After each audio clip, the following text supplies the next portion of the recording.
Bienvenue dans cette nouvelle vidéo. Aujourd'hui je vous retrouve pour vous présenter les sorties que j'ai repérées pour le mois de juillet. J'aime beaucoup moins de sorties que les mois précédents parce qu'au mois de juillet ça se calme avant la reprise au mois d'août et avant la rentrée littéraire. J'ai quand même pas mal de petites choses à vous présenter, notamment pas mal de suites de séries. J'ai pas repéré beaucoup de poches ni de grands formats, mais beaucoup de suites. Donc on va commencer par ça. Le premier titre que j'ai repéré, c'est La plus tendre des trahisons. C'est le 3e tome de cette trilogie de fantasy young adult. Dans cette histoire, il me semble qu'on va suivre une jeune fille qui a un don pour communiquer avec les animaux. Apparemment, notre héroïne va s'inviter d'elle-même à un banquet qui est organisé par le roi et elle va attirer un petit peu l'attention des 2 héritiers du royaume et elle va se retrouver entre leur rivalité. Je vais pas vous dire d'autres choses sur cette série parce que moi c'est une série que j'ai pas commencé, mais si jamais du coup ce tome 3 vous intéresse, il sort le 5. On va continuer pendant pas mal de temps sur cette même date puisque toujours le 5 il y a le tome 2 d'une série de Georgia Caldera qui va sortir, c'est le tome 2 de La Cité des Songes. Alors tout ce que je sais de cette série, c'est qu'on va y suivre 4 élus qui seraient capables de chevaucher des dragons tempêtes pour trouver la Cité des Songes qui serait un ultime refuge pour permettre d'échapper aux créatures des abîmes. Je sais pas grand chose d'autre de cette série. Une série qui me tente plutôt bien, j'avais vu de bons avis sur le premier tome, donc je pense que je finirai par la découvrir celle-là. Ensuite, j'ai repéré le 3e et dernier tome d'une trilogie qui est La Fille et la Lune de Mark Lawrence. Pour faire court dans cette histoire, on va suivre notre protagoniste qui va voir son frère disparaître dans ce qu'on appelle un gouffre et elle va commencer à découvrir un monde qu'elle ne connaissait pas, une société souterraine peuplée de monstres terrifiants, de démons et d'esclaves. Alors c'est une série de fantasy qui se passe dans le même univers que la série Le Livre des Anciens, si jamais vous avez lu cette série. Cette série, moi, que j'aimerais bien découvrir, mais j'attends sa sortie poche, qui malheureusement n'arrive pas. Le tome 1 n'est toujours pas sorti en poche.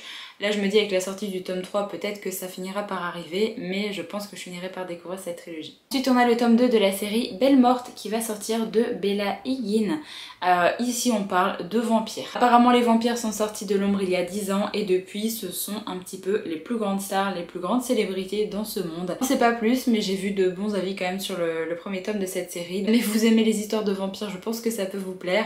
Donc sachez que le tome 2 de cette série sort également le 5. Un tome 2 également, je pense, va ravir pas mal de personnes. C'est le tome 2 de la série Les Carnets de l'Apothicaire. Donc c'est vraiment le format roman cette fois-ci, c'est pas le format manga. Tout ce que je sais de cette série, parce que moi je n'ai ni lu la série de roman ni lu la série de manga, pourtant elle m'intéresse, mais j'ai pas encore pu la découvrir pour l'instant.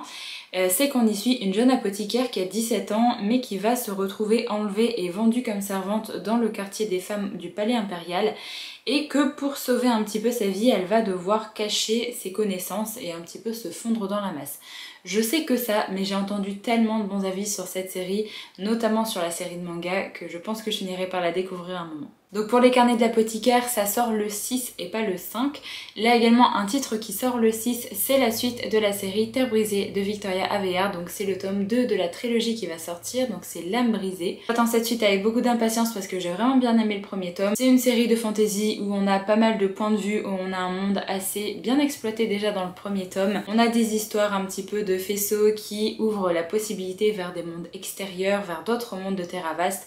Et on va suivre vraiment une troupe de personnages qui va empêcher un méchant d'ouvrir beaucoup de portes vers d'autres mondes afin de contrôler le monde de Terravast. Là le pitch un petit peu de l'histoire, moi j'ai vraiment hâte de retrouver les personnages et j'ai hâte d'avoir encore plus d'informations sur l'univers. Et ensuite le dernier titre qui va sortir le 6 juillet, c'est Jusqu'en Enfer de Leigh Bardugo, qui est le tome 2 de la série La 9e Maison. Ici dans une série qui a une ambiance de Dark Academia où on va suivre Alex qui va être envoyée à l'université de Yale et elle va intégrer la maison L'été qui est une entité qui est appelée la 9e Maison, qui a pour but de surveiller les 8 autres sociétés secrètes de Yale. Et Alex a un pouvoir assez particulier puisqu'elle est capable de voir les fantômes. J'avais beaucoup aimé le premier tome, donc j'ai vraiment hâte d'avoir la suite entre les mains. Je sais pas encore si c'est une trilogie, combien il va y avoir de tomes en fait dans cette série, mais j'ai vraiment hâte déjà de lire ce tome 2. Et ensuite il nous reste 2 autres suites de séries qui vont tous les deux sortir le 13 juillet. La première c'est le tome 2 de la série Sky Hunter, donc c'est Steel Striker de Marie Lu, qui est une duologie de dystopies dystopie, donc là ce sera vraiment le dernier tome de cette série. Ce que je sais de cette histoire, c'est qu'il y a pas mal de personnes qui essayent de rejoindre une certaine frontière pour échapper à un sort pire que la mort, c'est-à-dire la transformation en créature mutante connue sous le nom de spectre. Voilà, et il me semble qu'il y a une rivalité entre deux camps. Mais j'en sais pas plus parce que j'ai pas encore découvert cette série, mais Marie-Lu c'est une autrice que j'adore, donc je finirai par la lire. Du coup, la dernière suite de série qui va sortir au mois de juillet, c'est Le Palais des Otomei, le tome 2, Le Cœur de Fer, Nina Varela. Dans cette série, on va parler d'IA, de robots, puisqu'il y a les Otomei qui ont été conçus par l'homme, fini par renverser et asservir les créateurs lors de la guerre des espèces et ravager le royaume de Rabu. C'est à peu près tout ce que je sais, mais il me semble qu'on va suivre une jeune femme qui travaille en fait justement dans un palais où il y a des Otomei. Et il me semble qu'il va y avoir une relation FF dans cette histoire, c'est tout ce que je sais. C'est une histoire pareil qui m'intéresse bien, mais pour l'instant c'est pas une priorité. Ensuite on va passer aux sorties poche. Il y a Cemetery Boy de Hayden Thomas. C'est une histoire fantastique où on va suivre un jeune garçon trans qui va montrer à sa famille qu'il est tout à fait capable de faire comme tous les autres garçons de sa communauté, c'est-à-dire invoquer des esprits perdus. Donc il va essayer d'invoquer l'esprit de quelqu'un, sauf que ça va mal se passer, il va invoquer l'esprit d'un jeune garçon. Il va plus vraiment réussir à se débarrasser de cet esprit. On est dans une histoire avec une petite enquête, avec de la romance et avec ce genre de magie. Moi j'avais vraiment beaucoup aimé cette histoire, donc je vous la conseille si jamais vous voulez la découvrir, puisque ça sort enfin en poche et ça sort le 5.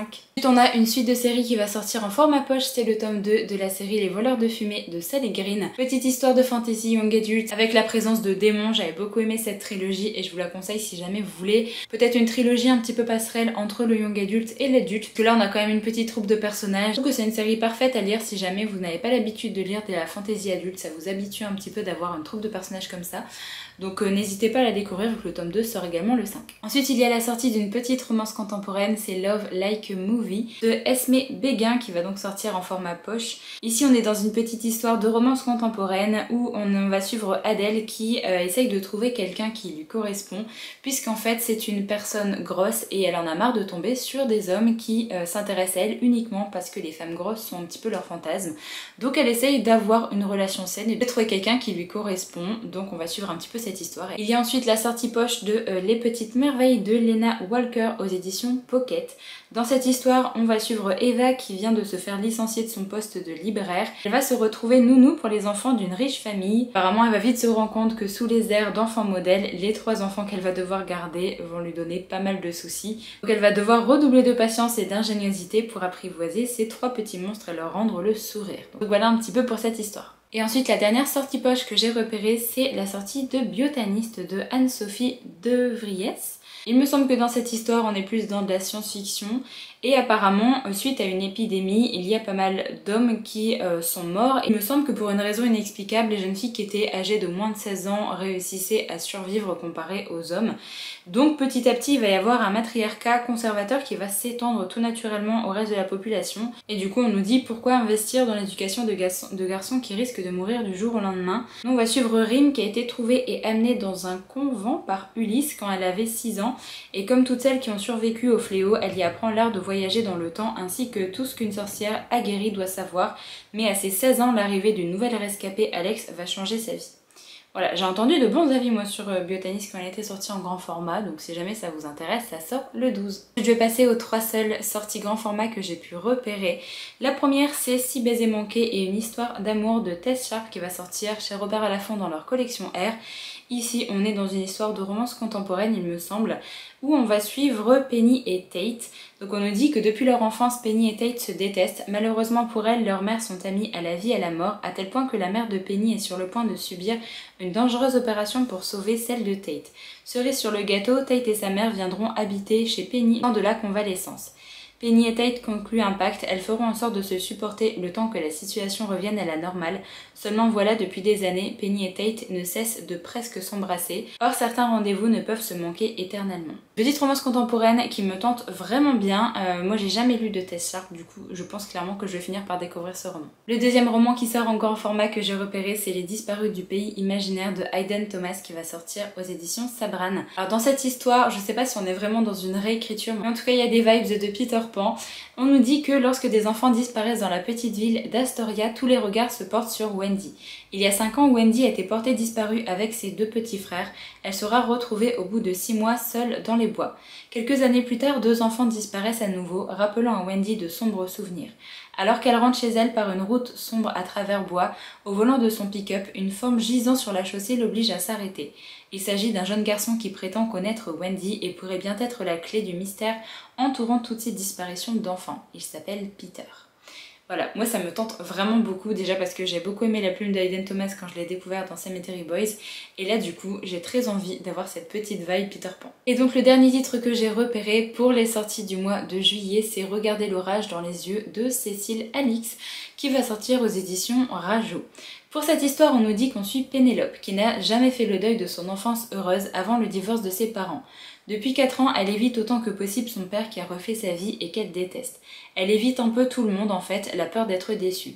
Alors elle tente de passer inaperçue et se cache derrière un humour acerbe. Quand sa mère ethnologue lui annonce qu'elle part 1 an en Papouasie et qu'elle va devoir s'installer chez son père, c'est alerte rouge. Pénélope se recroqueville dans sa coquille et se prépare à l'orage. Un père mielleux, une belle-mère tyrannique, une demi-sœur insupportable, un nouveau lycée où elle sera une étrangère.